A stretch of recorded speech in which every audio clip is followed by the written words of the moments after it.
সংবাদমেলত উপস্থিত থকাৰ বাবে আমি ধন্যবাদ জ্ঞাপন কৰিছোঁ যিমানখিনি সংবাদকৰ্মীসকলক। আজি এই সংবাদমেল আমি আয়োজন কৰা বা সংবাদমেল আমি মাতাৰ বিশেষ কাৰণটো হৈছে যে আজি কাৰ্বিৰ সমাজত বা কাৰ্বি আংলঙত যিটো ঘটনা ঘটিছিল সেই ঘটনাক লৈ পেলাই কাৰ্বি কেনেকৈ একত্ৰিত হৈ পেলাই মাত মাতিছে, কাৰ্বি নিজৰ মাটি ভেটি সংৰক্ষণ কৰাৰ প্ৰতি, কাৰ্বি নিজৰ অস্তিত্ব সংৰক্ষণ কৰাৰ প্ৰতি কেনেকৈ থিয় হৈছে, সেইটো লৈ পেলাই অসমত যিমানখিনি জাতি জনগোষ্ঠী আছে ৰাজনৈতিক দলৰ পৰা আৰম্ভ জাতি জনগোষ্ঠী বা দল সংগঠনক আমাৰ ফালৰ পৰা ধন্যবাদ জ্ঞাপন কৰি প্ৰথমে। দ্বিতীয় কথাটো হৈছে আজি এই সংবাদমেলৰ জৰিয়তে আমি কিছুমান কথা আমি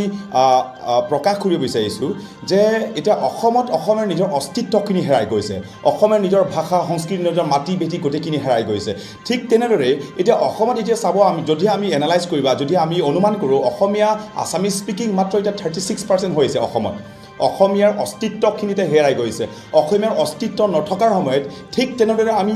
কাৰ্বি সমাজৰ বা কাৰ্বি জনগোষ্ঠী নিজৰ মাটি বেটি নিজৰ অস্তিত্বখিনি সংৰক্ষণ কৰাৰ কাৰণে চেষ্টা কৰিছোঁ। তেতিয়া এটা ভাল লগা কথা আমি ক'ব বিচাৰিছোঁ যে কাৰ্বি আংলঙৰ প্ৰথমবাৰৰ বাবে অসমত এতিয়া গোটেইখিনি কাৰ্বি জনগোষ্ঠী আদি থিয় হোৱাৰ কাৰণে অসমীয়া আজি একত্ৰিত হৈ পেলাই মাত মাতিছে। অসমে নিজৰ মাটি বেটি সংৰক্ষণ কৰাৰ প্ৰতি কাৰ্বি হওক বা অন্য জাতি জনগোষ্ঠী হওক এতিয়া অসমীয়া আজিৰ সময়ত থিয় হৈ পেলাই এটা একত্ৰিত হৈ পেলাই ঐক্যবদ্ধ হৈ পেলাই এতিয়া যিকোনো মন্তব্য প্ৰকাশ কৰা হৈছে। সেই সময়তে এটা লাজ লগা কথা, এটা দুখ লগা কথা, এটা লাজ লগা কথা যে এতিয়া অসমীয়াৰ প্ৰতি ৰক্ষণাবেক্ষণ কৰাৰ প্ৰতি আজি থিয় হ'ব লাগিছিল। কিন্তু এতিয়া নিৰ্দিষ্টভাৱে দেৱব্ৰত শইকীয়া কংগ্ৰেছৰ এজন সদস্য তেখেতে কৈছে যে কাৰ্বি আংলঙত যিটো কাৰ্বি আংলং সাহিত্য পৰিষদত যিখিনি ইভিকশ্যন বা অনুচ্ছেদ কৰাৰ যিটো কথা আছিলে সেইটো বেআইনী অৰ্থাৎ এইটো ইলিগেল বা আনকনষ্টিটিউচনেল বুলি কৈছে। সেইকাৰণে সেইটো আমি ধিক্কাৰ কৰিছোঁ আৰু সেইটো এটা লজ্জাজনক কথা যে এজন খাঁটি অসমীয়া হৈ পেলাই অসমীয়াৰ প্ৰতি থিয় হোৱাৰ পাছতো অসমীয়াৰ পিতা নিজৰ অস্তিত্বখিনি সংৰক্ষণ কৰাৰ প্ৰতি গোটেই অসমত যিমানখিনি জাতি জনগোষ্ঠীয়ে প্ৰতিজন ব্যক্তিগৰাকী থিয় হৈ পেলাই আজি মাত মাতি আছে যে অসমীয়া আজি একত্ৰিত হ'ব লাগিব, অসমীয়া আজি একেটাই মাত মাতিব লাগিব, অসমীয়া আজি একত্ৰিত হৈ পেলাই নিজৰ দেশখিনি আমি সংৰক্ষণ কৰিব লাগে। কিন্তু এই সময়তে এতিয়া অসমীয়াৰ প্ৰতি মাত নামাতি তেখেত নিজে ৰাজনৈতিক এটা সুবিধা লোৱাৰ কাৰণে তেখেতে মাত মাতিছে। তেখেত কৈছে যে সেইটো কি কাৰ্বি আংলং সাহিত্য পৰিষদৰ পৰা খেৰণি বা অৰ্থাৎ ফেলাংপিত যিখিনি অনুচ্ছেদ হ'ব, যিটো ইভেকশ্যন কৰাৰ যিটো সেইটো আইনীগতভাৱে এইটো নহয়, তাৰপাছত এইটো আনকনষ্টিটিউচনেল এটা আনলফুল বুলি কোৱা হৈছে। সেইকাৰণে এইটো আমি ধিক্কাৰ কৰিছোঁ আৰু সেইটো আমি বহুত দুখজনক আমি প্ৰকাশ কৰিছোঁ। আৰু সেইটো এতিয়া ৰাজ্যে বিচাৰে, এইটো গোটেই অসমবাসীয়ে এইখিনি বিচাৰিছে যাতে এইখিনি ঠাইত যাতে ইভিকশ্যন হয়। তাত যিকোনো জাতি, অকল আমি বিহাৰিক জাতিক আমি কোৱা নাই, তাত বসবাস কৰা বিভিন্নটা জাতি জনগোষ্ঠী আছে যে আইনীগতভাৱে যিটো আছে সন্মানীয় আমি সুপ্ৰিম কোৰ্ট বা যিটো কিবা আছে সেইটো লৈ পেলাই আমি নিৰ্ভৰ কৰি পেলাই আমি ইভিকশ্যন কৰাৰ কাৰণে কাৰ্বি আংলং সাহিত্য পৰিষদৰ পৰা সেই দায়িত্বখিনি লোৱা হৈছে বা সেইটো দায়িত্বখিনি বহন কৰা হৈছে। এতিয়া তাৰ পাছতো আমি এইখিনি সংবাদমেলৰ জৰিয়তে আমি এটা কথা ক'ব বিচাৰিছোঁ, হিল এৰেষ্ট ডিপাৰ্টমেণ্টৰ মিনিষ্টাৰ অৰ্থাৎ মন্ত্ৰী যোগেন মোহন ডাঙৰীয়া আজি বিধানসভাত তেখেত এটা কথা কৈছে যে এইটো আমাৰ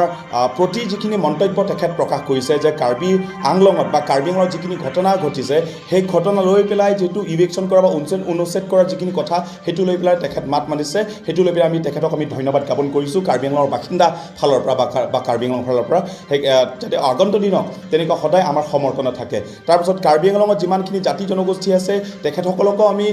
অনুৰোধ জনাইছোঁ যাতে এইবোৰ ক্ষেত্ৰত কোনো জাতীয় সংঘাত তেনেকুৱা নহয়, সেইটো যাতে মাত্ৰ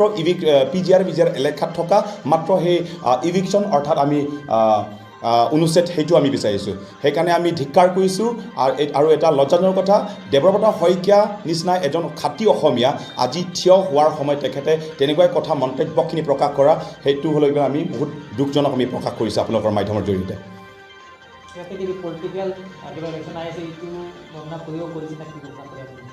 নাই, হয়তো সেইটো নিজে ৰাজনীতিৰ খেলৰ কাৰণে বা নিজে ৰাজনীতিৰ যিটো সুবিধাৰ কাৰণে হয়তো তেখেত এই মানে পলিটিকেলাইজ কৰিব বিচাৰিছে। সেইকাৰণে যাতে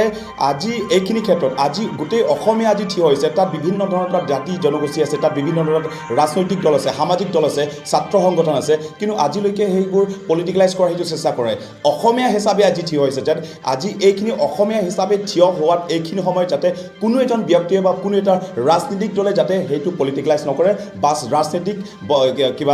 ৰাজনৈতিক খেলাৰ কাৰণে সেইটো লৈ চেষ্টা নকৰে, সেইটো লৈ আমি অনুৰোধ জনাব বিচাৰিছোঁ।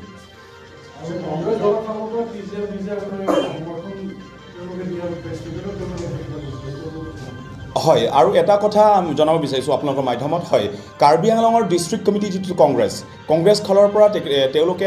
কাৰ্বি আংলং ডিষ্ট্ৰিক্ট কমিটি যিটো কংগ্ৰেছ তেওঁলোকৰ ফালৰ পৰা এটা সংবাদমেল আয়োজন কৰিছিলে বা সংবাদমেল পাতিছিলে তেখেত এই সংবাদমেল জৰিয়তে তেওঁলোকে প্ৰকাশ কৰিছিলে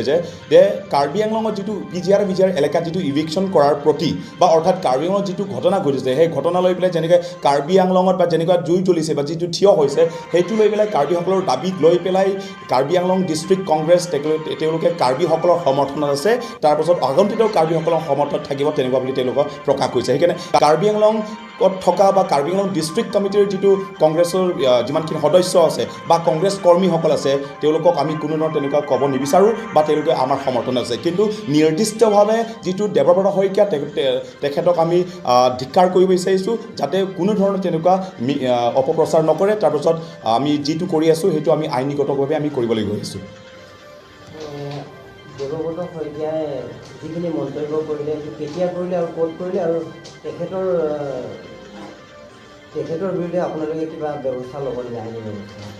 সেইটো আইনী ব্যৱস্থা মানে এইটো হয় আমি আইনী ব্যৱস্থাৰ দৰকাৰ বুলি আমি ৰাজ্যে হৈ পেলাই আমি তেওঁলোকক আমি এটা তেখেতৰ প্ৰতি আমি এটা